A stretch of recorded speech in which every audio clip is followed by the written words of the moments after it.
오늘 우리에게 주신 하나님의 말씀 같이 보도록 하겠습니다. 오늘 우리에게 주신 하나님 말씀은 누가복음 4장 1절에서 4절까지의 말씀입니다. 누가복음 4장 1절에서 4절 말씀입니다. 신약성경 93페이지 누가복음 4장 1절에서 4절까지의 말씀, 오늘은 짧으니까 한 목소리로 한 마음으로 합독하도록 하겠습니다. 다 같이 함께 4장 1절 말씀 함께 봉독합니다. 시작.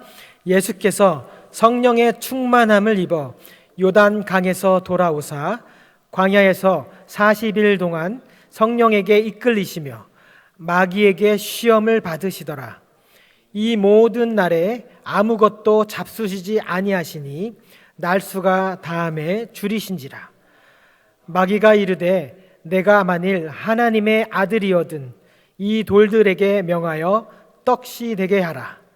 예수께서 대답하시되 기록된 바 사람이 떡으로만 살 것이 아니라 하였느니라. 아멘. 살아계신 하나님의 말씀입니다. 네, 함께 기도하시겠습니다. 하나님, 살아계신 하나님의 말씀을 같이 읽었습니다. 우리 마음으로 읽었습니다. 하나님, 이 시간 성령님께서 이 예배를 주관하여 주셔서 온전히 하나님의 말씀이 운행할 수 있도록 도와주시고 하나님의 말씀만이 우리 삶의 힘이고 능력되는 시간이 경험되어질 수 있도록 성령님 주관하여 주시옵소서.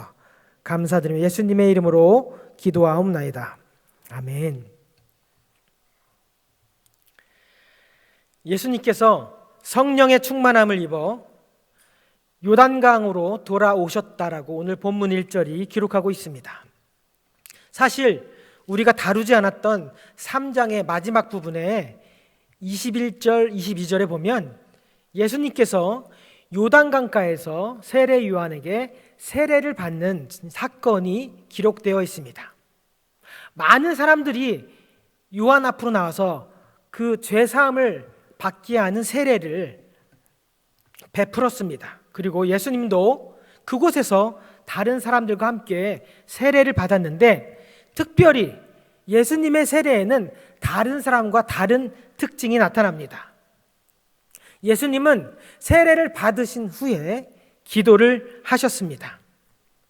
기도를 하셨는데 기도는 하늘문을 열게 하는 열쇠라는 것 우린 다 알고 있죠. 성경에 기록되었길 예수님께서 기도를 하셨더니만 하늘이 열리고 성령이 비둘기의 모양으로 예수님 머리 위에 강림하셨다라고 기록하고 있습니다. 여기서 특별히 누가는요, 성령이 어떤 안개나 신기루처럼 나타났다 하지 않고 특별히 비둘기의 몸의 형태로 나타났다고 구체적으로 기록합니다. 즉 세례를 받는 그 자리에 있는 모든 사람들이 예수님 위에 성령이 임재하셨음을 직접 눈으로 보았음을 강조하는 것입니다. 그리고 하늘로부터 들리는 소리가 있는데 너는 내 사랑하는 아들이라. 내가 너를 기뻐하노라. 다 아시다시피 시편 2편의 말씀입니다. 그리고 시편 2편은 메시아적인 왕을 표현하는 시편입니다. 하나님의 아들이라고 그 많은 모인 사람들 앞에서 성령의 기름 부으심과 하나님의 음성으로 예수님의 메시아적 왕으로 오셨음을 확증하는 그런 장면입니다. 우리가 예전에 몇 주 전에 우리가 공부했던 대로 죄 없으신 아기 예수님께서 8일 만에 그 정결례를 따라서 할례를 받으셨고요. 또 오늘 본문에 죄인 사람들과 동일하게 죄사함을 받는 세례를 받았습니다. 완전한 인간의 몸으로 오신 예수님께서 온 인류의 죄를 사하시기 위하여 온 인류를 대표하여 죄사함의 세례를 받았는데 성령이 비둘기의 형상으로 예수님의 머리 위에 강림하셨다. 즉 예수님의 세례는 다른 사람과는 다르게 성령 세례까지 받았다는 것을 의미합니다. 왜 하필 비둘기의 형체로 성령이 강림하셨을까요? 비둘기 하면 우리가 제일 먼저 떠오르는 사건이 바로 노아의 홍수 사건입니다. 하나님께서 홍수로 세상을 심판하신 후에 새로운 세상을 시작한다는 증표가 바로 비둘기였습니다. 즉 예수 그리스도의 그 성령 세례를 비둘기 형상으로 시작한다는 것은 바로 이제는 예수님과 더불어서 새로운 하나님의 나라를 시작한다는 것을 의미합니다. 또한 우리가 잊지 말아야 될 것은 예수님의 세례에는 삼위일체 하나님의 역사하심이 있었다는 겁니다. 세례를 받으시는 예수님, 그리고 비둘기 모양으로 강림하신 성령님, 그리고 하늘 가르고 사람들에게, 모든 사람이 들을 수 있도록 말씀하신 하나님의 음성, 너는 내 사랑하는 아들이라 내가 너를 기뻐하노라. 이렇게 삼위일체 하나님께서 예수 그리스도의 하나님의 아들 되심을 성령님과 하나님의 음성으로 모든 사람 앞에서 예수님께서 하나님의 아들 되심을 확증해 주는 사건인 것입니다. 자, 이런 뒷병을 토대로 이 4장의 오늘 마귀의 시험을 이해해 보도록 하겠습니다. 오늘 4장 1절에 보시면 예수님께서 성령의 충만함을 입어 이렇게 기록하고 있습니다. 충만함을 입다라는 것은 그 입다라는 단어가 주는 의미가 겉에만 살짝 걸치다라는 인상을 주는데, 겉옷을 입듯이 겉에만 성령으로 살짝 덧입힌 것이 아니라 머리부터 발끝까지 성령으로 가득 채워서 흘러 넘치는 것으로 이해하면 될 것 같습니다.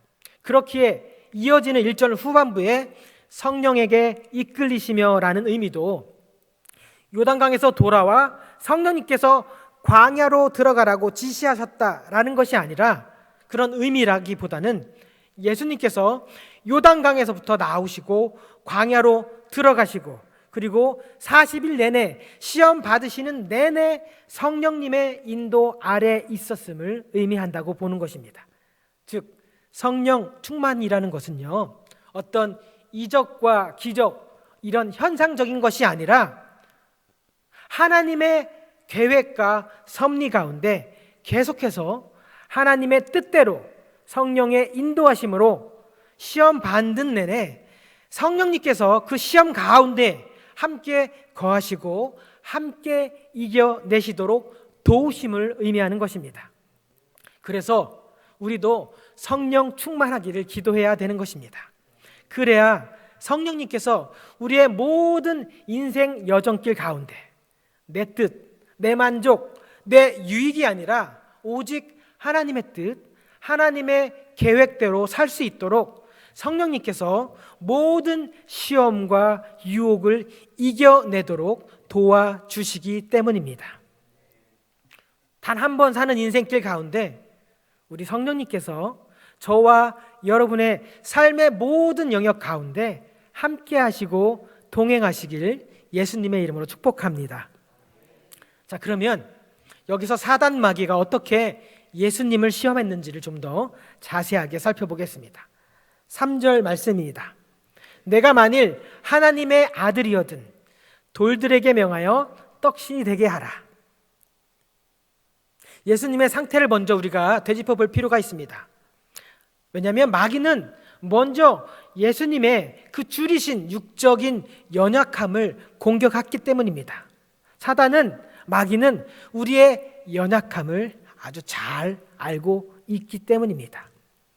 2절에 보면 예수님께서 이 모든 날에 아무것도 잡수시지 아니하시니 날수가 다함에 줄이신지라.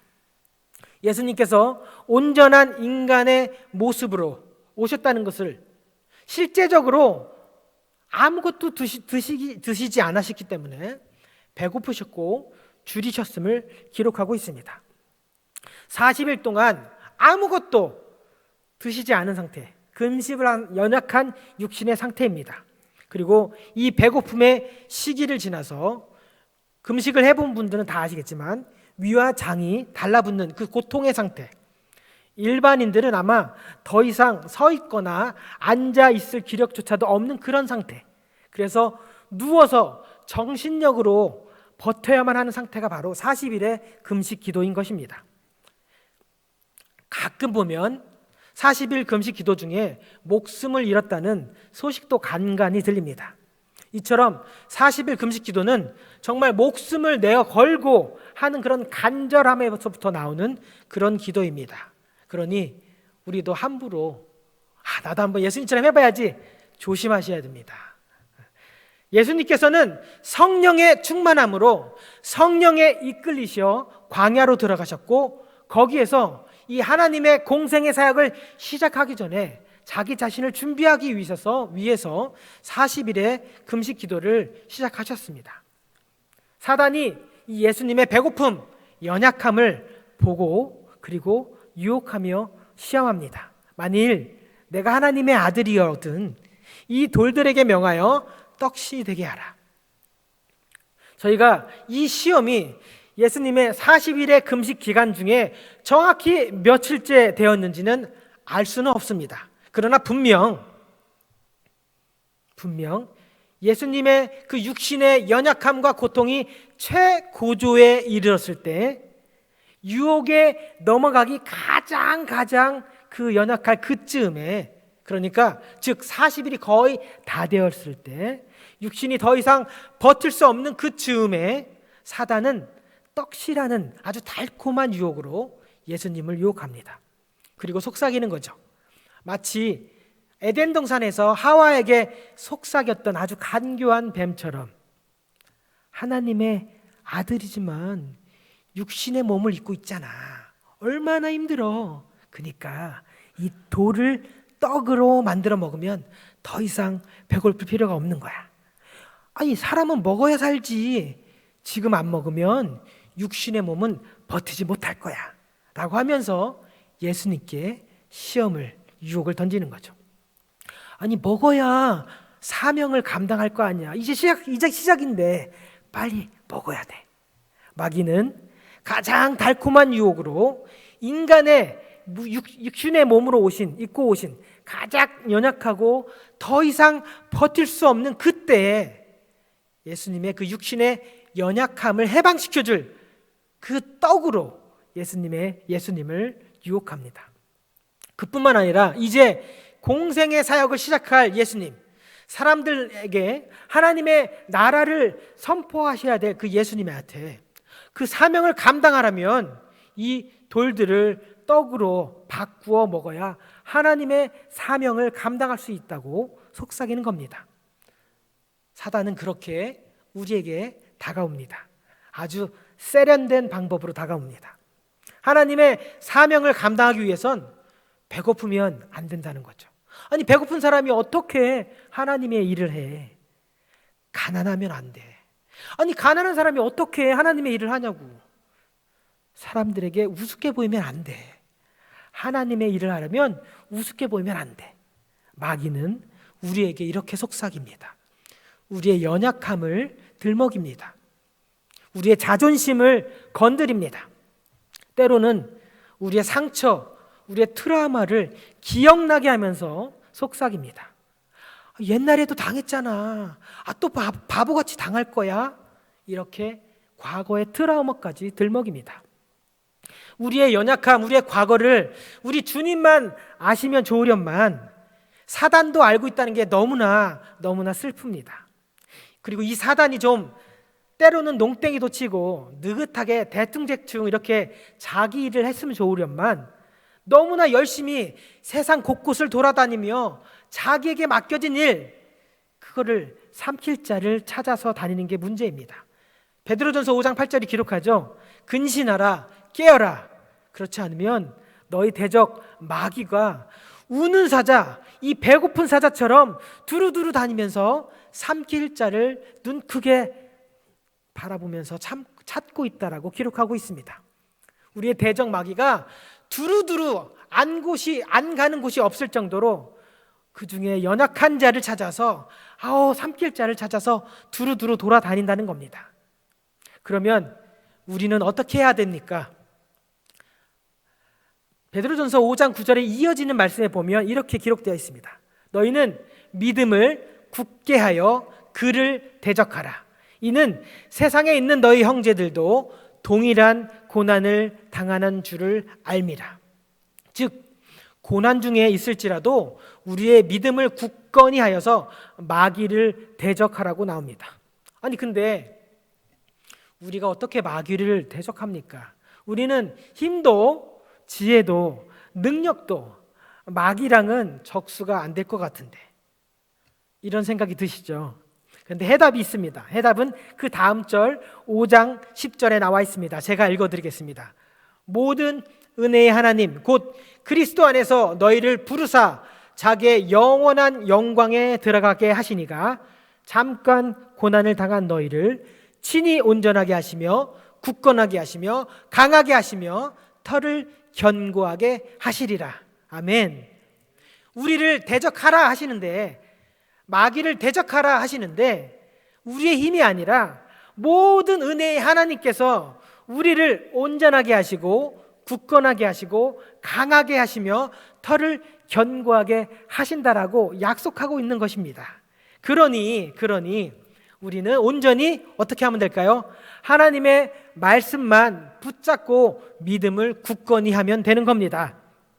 원수가 아무리 우리의 연약함을 알고 우리를 삼키려 유혹할지라도 오늘 본문에 나오신 예수님처럼 오직 하나님의 말씀만 붙잡고 믿음 안에 굳건히 서 있으면 시험을, 유혹을 이겨낼 수 있다는 것입니다. 이렇게 믿음 안에서 하나님의 말씀으로 우리에게 다가오는 사단의 시험과 유혹을 온전히 이길 수 있는 저와 여러분 되시길 예수님의 이름으로 축복합니다. 또 이 마귀의 유혹은 이렇게 다가옵니다.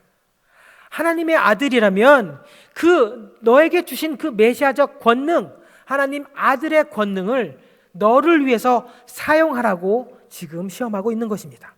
아니, 하나님의 아들이라며 갈 곳도 쉴 곳도 그리고 심지어 먹을 것도 없는 이 광야에서 40일 동안 이게 도대체 무슨 하나님의 아들의 모습이냐?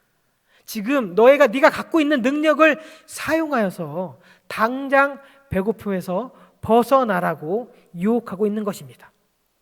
능력이 있으면 써야지. 언제까지 감춰두고. 아니, 고기도 먹어본 사람이 더 잘 먹을 수 있다는데 하나님 아들이라면 그 능력도 이 평상시에 잘 갈고 닦아서 틈틈이 연습하고 준비하여 나중에 진짜 필요한 사역에, 필요한 곳에, 적시적소에 쓸 수 있는 거라고 지금 당장 배고픈 너를 위해서, 자기 자신을 위해서 사용하라고 유혹하고 있는 것입니다.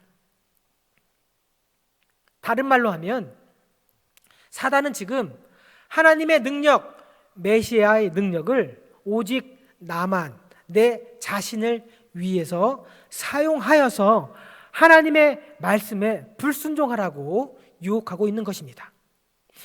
성령님께서 인도하여서 예수님께서 광야로 들어가셨죠.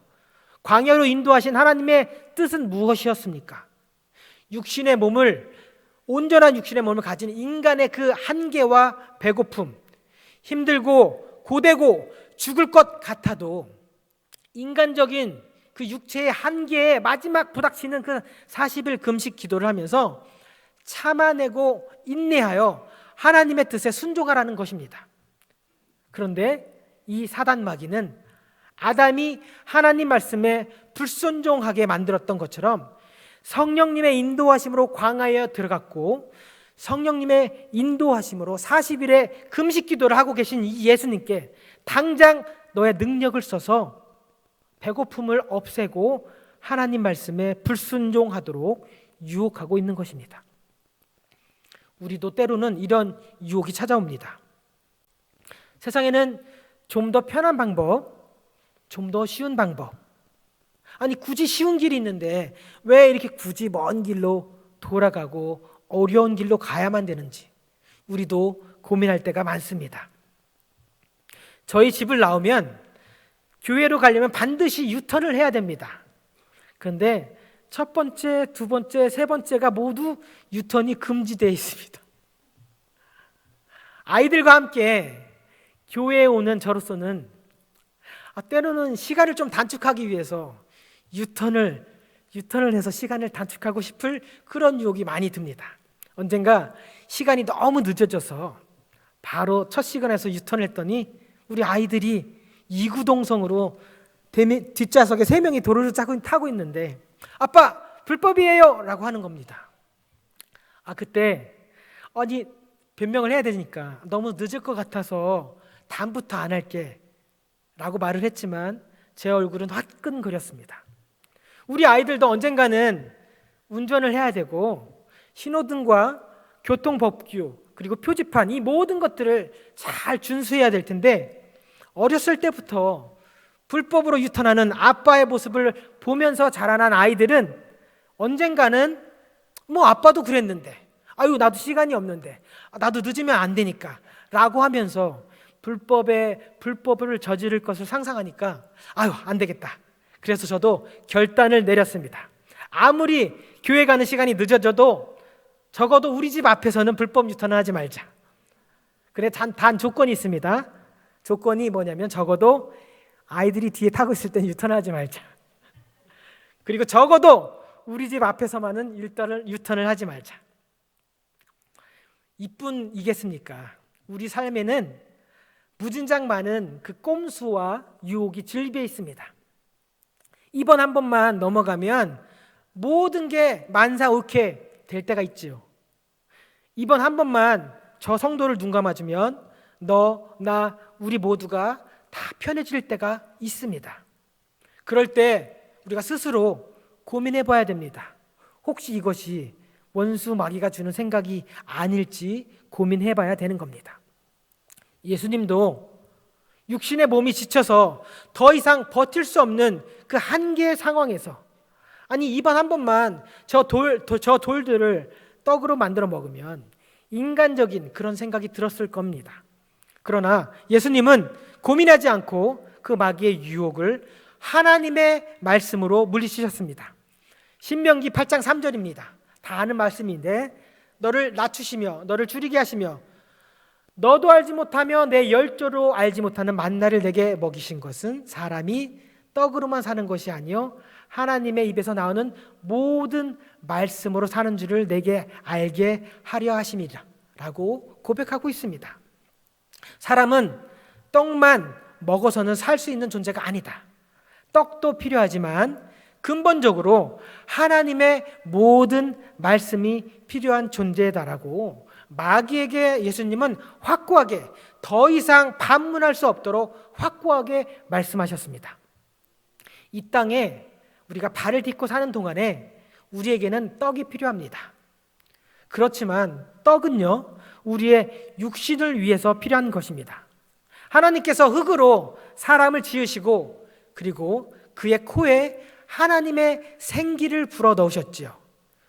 그런 이후에는 우리는 떡뿐만 아니라 하나님의 말씀이 필요한 존재로 처음부터 창조되었습니다. 떡은 우리의 몸의 양식이 되고 하나님의 말씀은 우리의 영혼의 양식이 되어서 하나님과의 그 관계를 올바르게 하고 육신이 아닌 하나님의 뜻과 하나님의 나라를 꿈꾸고 바라게 하는 것입니다. 그러니 이 사단 마귀는 육의 생명, 내 자신을 위해서 하나님께서 내게 주신 그 신적 능력을 써서 하나님의 뜻에 불순종하고 하나님 나라가 아닌 이 땅 위에 이 세상에 나를 좀 더 편하게 내가 내 자신이 꿈꾸는 세상을 꿈꾸게 하도록 지금 이 돌들을 떡으로 바꾸라고 하는 것입니다. 마태복음 7장 13절 14절 말씀해 보면 좁은 문으로 들어가라. 멸망으로 인도하는 문은 크고 그 길이 넓어 그리로 들어가는 자가 많고 생명으로 인도하는 문은 좁고 길이 협착하여 찾는 자가 적음이라.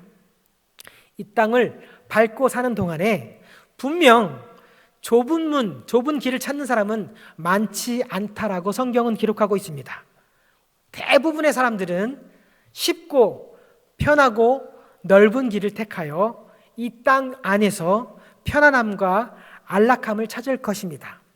그러나 생명으로, 영원한 생명으로 인도하는 분은 좁고 길이 협착하다라고 성경은 분명히 말하고 있습니다. 그리고 찾는 자가 적다라고 말하고 있습니다. 그럼에도 불구하고 예수님은 이 시험을 오직 하나님의 말씀으로만 이겨냈습니다. 육신의 몸을 입고 오신 예수님께서 우리의 산 소망이 되시고 우리의 표대가 되시기 위해서, 우리의 고난의 본이 되시기 위하여, 그리고 승리의 표상이 되기 위하여 참고 참아내셔서 하나님의 말씀으로 마귀의 시험을 이겨내셨습니다. 사순절 중반이 이제 지나가고 있습니다. 예수님은 육신의 몸을 가진 우리에게 스스로 낮추고 복종하여 십자가를 지셨고, 그리고 친히 본을 보여주셔서 나를 따라오라고 말씀하십니다. 저와 여러분에게 나를 따라오라고 말씀하십니다. 아담의 후손, 죄인인 우리에게 아담은 범죄함으로 실패했지만 예수님은 성령의 충만함으로 하나님의 말씀을, 하나님의 뜻대로 모든 마귀의 시험을 통과하셨고 십자가의 대속의 사역까지 하나님의 모든 뜻과 계획을 순종함으로 이루셨습니다. 그리고 우리에게 말씀하십니다. 우리도 할 수 있다라고. 나를 따라 십자가의 길을 함께 걸어가자고, 동행하자고 우리를 그분의 십자가의 삶의 자리로 초청하고 있는 것입니다. 우리 웨슬리 성도님 한 사람 한 사람은 우리를 그렇게 십자가의 자리로 초청하시는 그 예수님의 초청장에 함께 동행하시고 함께 축복을 받으시길 소망합니다. 우리와 똑같이 육신의 몸으로 오셔서 모든 시험을 이겨내신 주님께서 우리와 우리의 삶 가운데 함께 계심을 믿으시고 각자의 삶의 자리에서 쉽고 넓고 편안한 길이 아닌 좁고 협착하지만 영원한 생명의 길로 이끄는 이 십자가의 길을 당당하게 걸어가실 수 있는 저와 여러분 되시길, 모든 사단 마귀의 시험에서 승리하신 예수님의 이름으로 축복합니다. 기도하시겠습니다.